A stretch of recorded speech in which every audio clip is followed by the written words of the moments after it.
Hello everyone. तो मैं आज आप लोगों के लिए एक नया वीडियो बनाने जा रहा हूं जो कि आपके इकोनॉमिक्स का सेकंड चैप्टर है। ठीक है।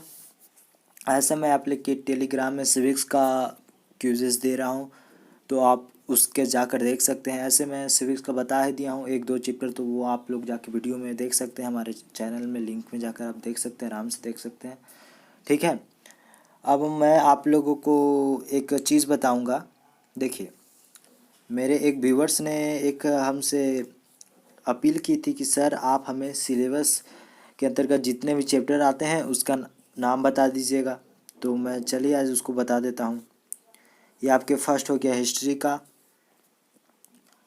सेकेंड हो गया इकोनॉमिक्स का। कहिएगा सर इतना छोटा छोटा में आप नाम लिख दीजिएगा, तो कह रहे नहीं जी, मैं इसका सिर्फ आपका नाम बता दूंगा। ठीक है, नाम तो आपको खुद लिखना पड़ेगा ना। अगर अरे चल नहीं रहा है।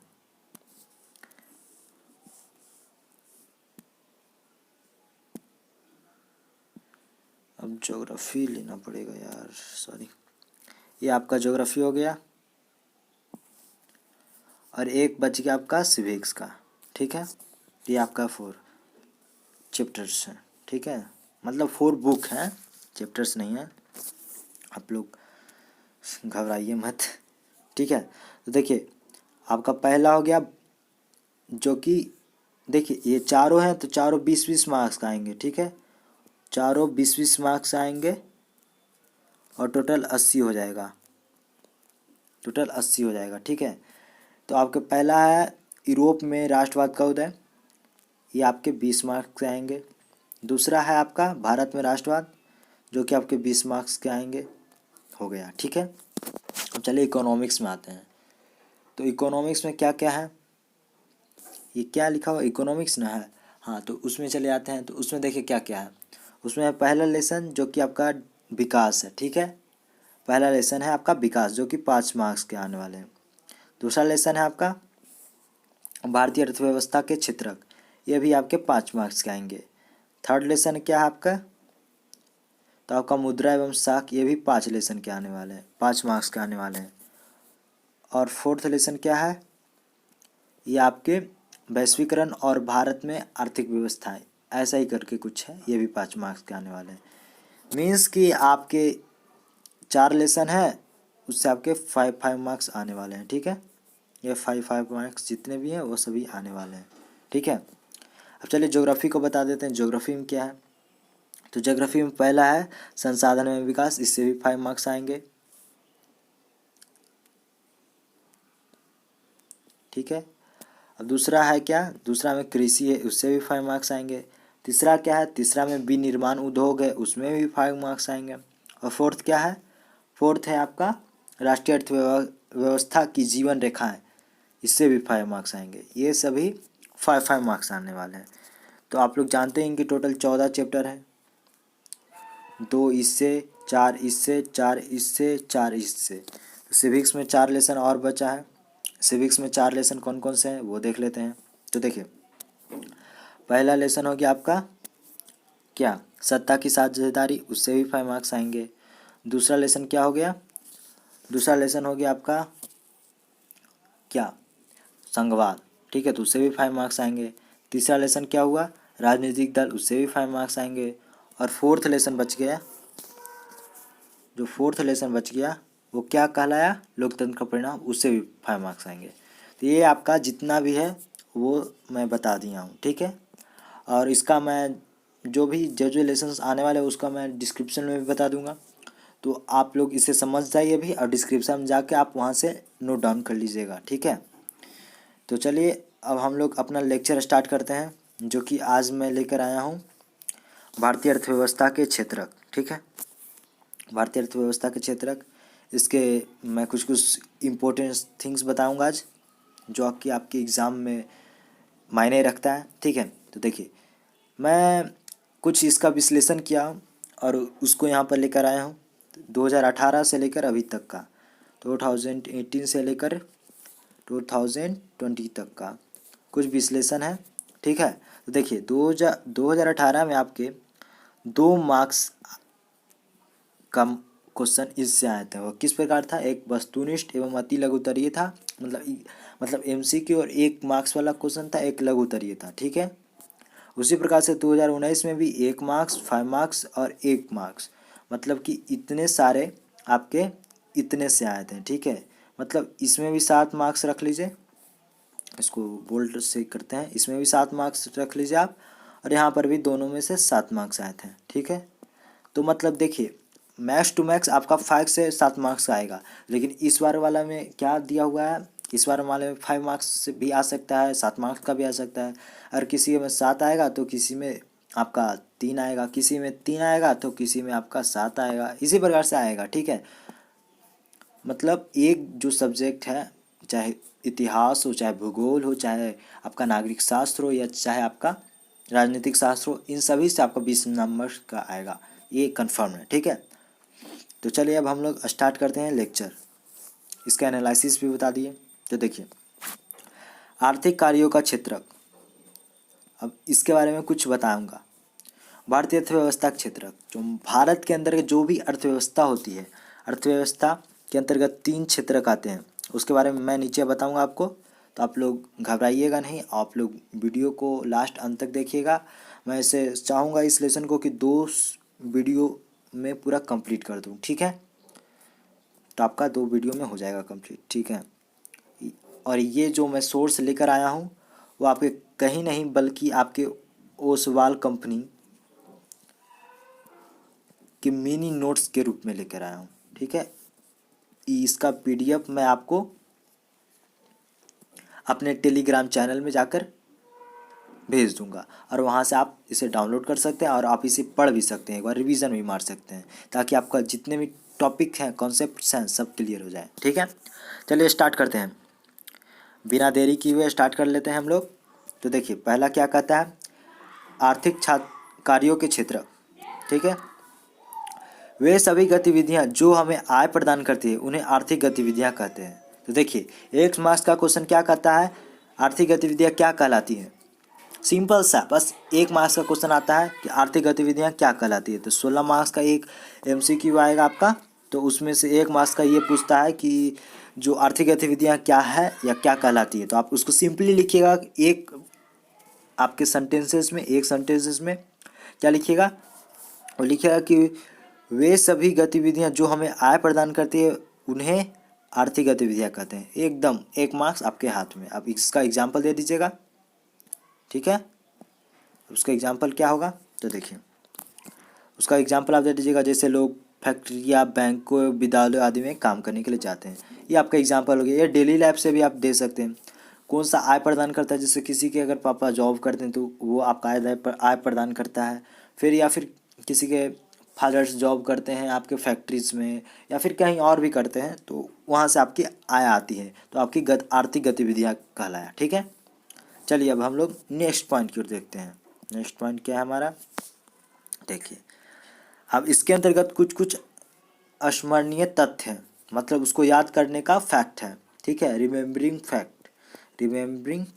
ठीक है, अब उसको याद करना है, उस पर ध्यान देना है। तो देखिए क्या कहता है, आर्थिक गतिविधियों को उनके प्राकृतिक के आधार पर विभिन्न क्षेत्रों में वर्गीकृत किया जा सकता है। ठीक है, जैसे हम अगर कोई भी जॉब करते हैं या कोई भी काम करते हैं तो उसको विभिन्न क्षेत्रकों में बांटा जाता है, विभिन्न सेक्टर में बांट सकते हैं। ठीक है, सेक्टर।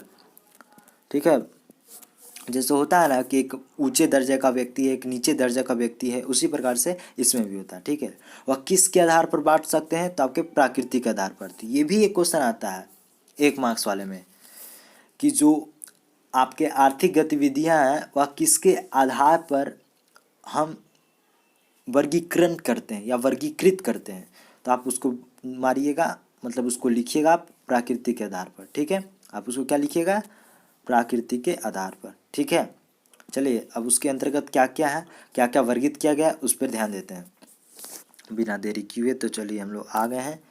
अब चलिए देखिए यहाँ देखते हैं, प्राथमिक क्षेत्रक, इसे फर्स्ट सेक्टर कहते हैं। ठीक है, प्राइमरी सेक्टर कहते हैं।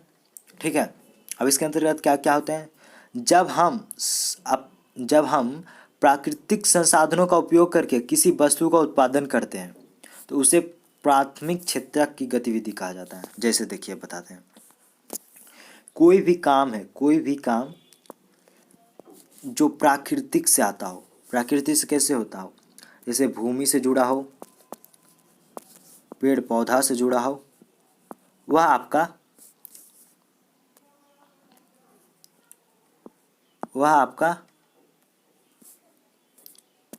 क्या कहलाया आपका प्राथमिक क्षेत्र। ठीक है, तो देखिए अब इसके अंतर्गत ऐसा नहीं है कि आप सिर्फ पेड़ पौधा ही बोल सकते हैं, और भी बहुत सारे जो प्राकृतिक संसाधन होते हैं, जो प्राकृतिक के द्वारा होते हैं, उसका उपयोग करते हैं और उसका उत्पादन के रूप में हम लोग यूज करते हैं, वो आपका प्राथमिक क्षेत्र के अंतर्गत आता है। ठीक है, अब इसका क्या एग्जाम्पल है उसकी ओर देखते हैं। तो एग्जाम्पल क्या है, देखिए एग्जाम्पल है जैसे कपास एक प्राकृतिक उत्पादन है। देखिए अब इसका हम एक और एग्जाम्पल देंगे, कृषि दे देंगे। ठीक है, ये कृषि दे देंगे, फिर हम आप उसको दे देंगे, क्या दे देंगे, देखिए फिर आप दे देंगे पशुपालन। ठीक है, पशुपालन में बहुत सारा चीज़ आ जाता है। क्या क्या आता है बोलिएगा सर। देखिए पशुपालन में आता है मछली का मत्स्य पालन, फिर आ जाता है आपका मुर्गा पालन, आ जाता है मुर्गा का आ जाता है, गाय का आ जाता है। जितने भी पशु को पालने का जितना भी होता है वह आपके प्राथमिक क्षेत्र के अंतर्गत आता है। ठीक है, इसे हम रब कर देते हैं, अभी आप इसे लिख लीजिएगा। ठीक है, इसे बता ही देता हूँ, गाय हो गया और भी बहुत सारे पशु अंतर्गत, इसे आप लोग नोट डाउन कर लीजिएगा। ठीक है, अभी रब कर देते हैं,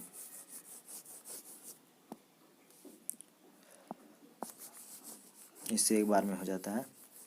चलिए अब हम लोग अपना सेकेंडरी पर आते हैं। सेकेंडरी क्या है, तो देखिए द्वितीय क्षेत्र की गतिविधियों के अंतर्गत प्राकृतिक उत्पादों का विनिर्माण प्रणाली के जरिए अन्य रूपों में परिवर्तित किया जाता है, इसलिए विनिर्माण की प्रक्रिया अपरिहार्य है। अब ये तो बोल दिया, ठीक है, हम इसको अब इजीली वे में समझाएंगे। लेकिन देखिए आपको सब कोई समझा देगा, लेकिन जो लिखना मेन एग्जाम में रहता है वो ये सब रहता है। इसलिए मैं आपको लिए ये जो भी नोट्स होते हैं ना, ये जो भी लिखे हुए रहते हैं, इसलिए मैं आपके लिए ले आता हूँ ताकि आप लोग इजीली वे में समझ सकें। और इसे रब करने के बाद जब इसे मैं रब कर दूँ तो उसे आप लिख लीजिएगा पॉज करके, और आप इसे एग्जामिनेशन में लिखिएगा, आप फुल मार्क्स इजीली वे में गेन कर लीजिएगा। ठीक है, फुल मार्क्स। ठीक है, और अगर आपके पास एनसीईआरटी बुक रहा, एनसीईआरटी, तो आप उसे एक बार ज़रूर और पढ़ लीजिएगा, क्योंकि उसमें बहुत सारे ऐसे चीज़ हैं जो आपके बहुत ही हेल्पफुल रहेंगे। ठीक है, चलिए अब इसका हम आपको बताते हैं क्या क्या ये बोला है। तो देखिए द्वितीय क्षेत्र, ऐसे प्रथम वाले में सभी एक दूसरे से कोरिलेटेड हैं, तो ये समझ आइए। प्रथम वाले में कृषि की है। ठीक है, अब कृषि में बहुत चीज़ का करते हैं, जैसे आपका धान हो गया, जौ हो गया, गेहूँ हो गया, गन्ना हो गया, कुछ भी चीज़ का ये कृषि हो गया। ठीक है, पहला क्षेत्र के अंतर्गत हमने आपके गन्ना का खेती किया। ठीक है, और उसको उपजा लिया। अब यहाँ पर क्या बोलता है, जो प्राथमिक उत्पाद को विनिर्माण प्रणाली के जरिए अन्य रूप में परिवर्तित करता है। जो प्राथमिक उत्पाद है, क्या प्राथमिक उत्पाद है, जो गन्ना है ये प्राथमिक का उत्पाद है। ठीक है, गन्ना है, क्या है, प्राथमिक का उत्पाद है। ठीक है, अब इसको हम किसके जरिए, विनिर्माण प्रणाली के जरिए हम क्या कर देंगे, इसको चेंज कर देंगे। किस में चेंज करेंगे, चीनी में चेंज कर दिए। ठीक है, इसको चीनी में चेंज किए। कौन से प्रणाली के अंतर्गत, विनिर्माण प्रणाली।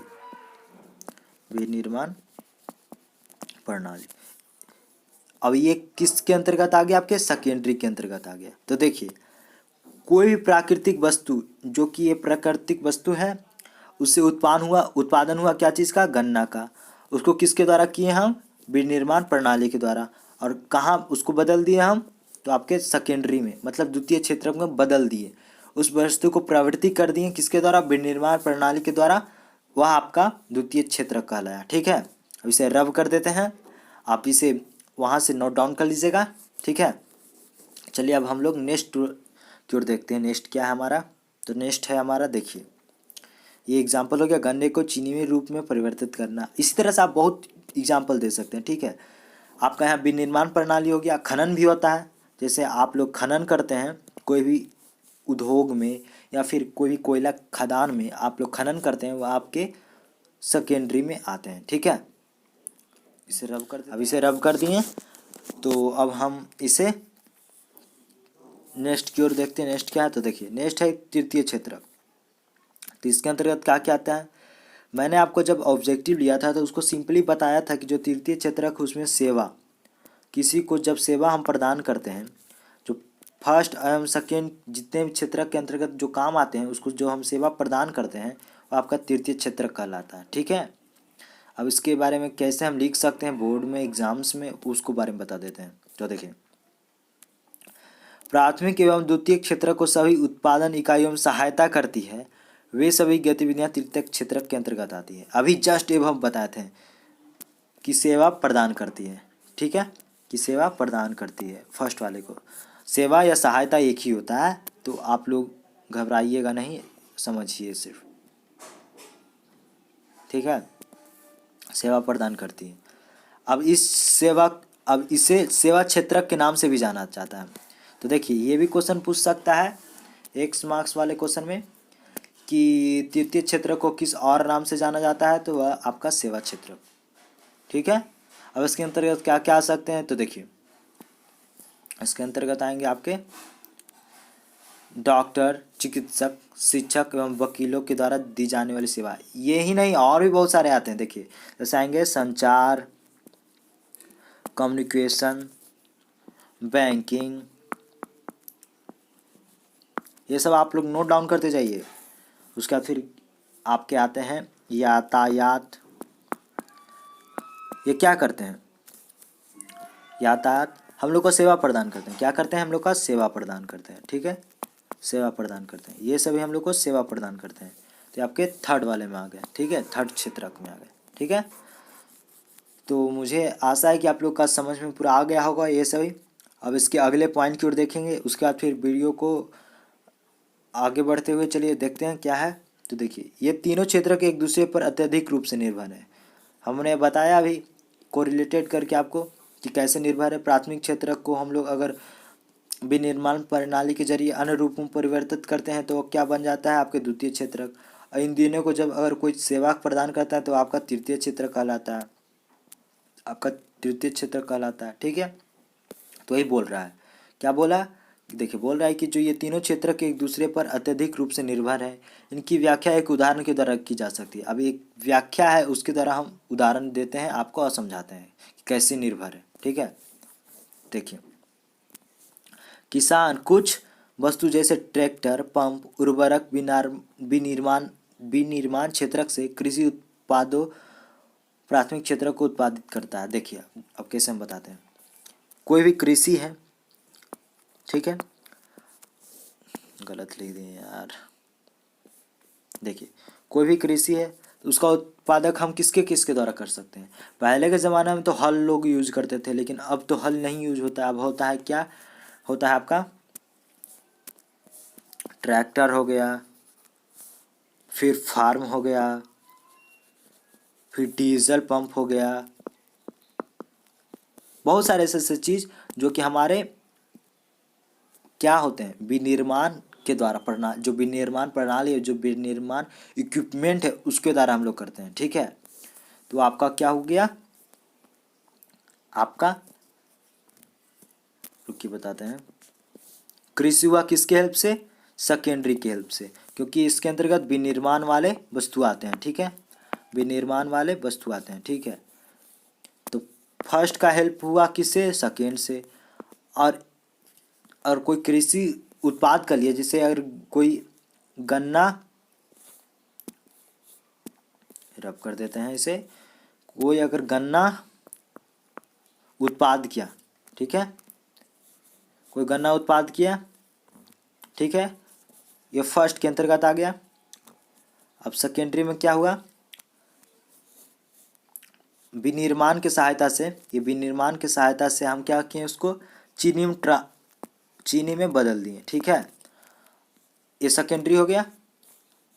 अब इसे थर्ड में क्या करेंगे हम लोग, किसी एक शहर से, जैसे कोई भी एक शहर है पटना से ले, अगर कोई जैसे शहर है, जैसे क्या शहर है बता देते हैं आपको। कोई एक शहर है आपके नवादा, ठीक है, एक छोटा शहर है जो कि जहाँ अगर पटना में हम लोग जाएंगे तो वहाँ एक अच्छे मूल्य में आपका चीनी बिक जाएगा। ठीक है, तो पटना से हम लोग कहाँ गए, हम लोग नवादा से कहाँ गए, हम लोग पटना गए। ठीक है, तो ये आपके थर्ड है, किसकी हेल्प से गए, तो आपके बस की हेल्प से गए। तो ये आपके यातायात हुए। ठीक है, बस की हेल्प से गए, टेम्पो की हेल्प से गए, कुछ की हेल्प से गए, तो यह सहायता हुए। तो किसके अंतर्गत सहायता हुआ, थर्ड के अंतर्गत सहायता हुआ। तो मतलब यही यहाँ पर बोलने जा रहा है कि जो फर्स्ट है, सेकेंड है, थर्ड है, ये तीनों जितने भी मैंने आपको बारे में बताया, ये तीनों हैं एक दूसरे से कोरिलेटेड हैं। ठीक है, एक दूसरे से कोरिलेटेड हैं। कैसे कोरिलेटेड है, फर्स्ट है इसका बिना नहीं हो सकता, थर्ड है इसके बिना नहीं हो सकता, ये तीनों एक दूसरे से कोरिलेटेड है, इसे माइंड में रखना। ठीक है, तो आज के लिए इतना ही है। वीडियो अगर अच्छा लगा हो लाइक कीजिएगा, सब्सक्राइब कीजिएगा, और देखने के लिए थैंक यू।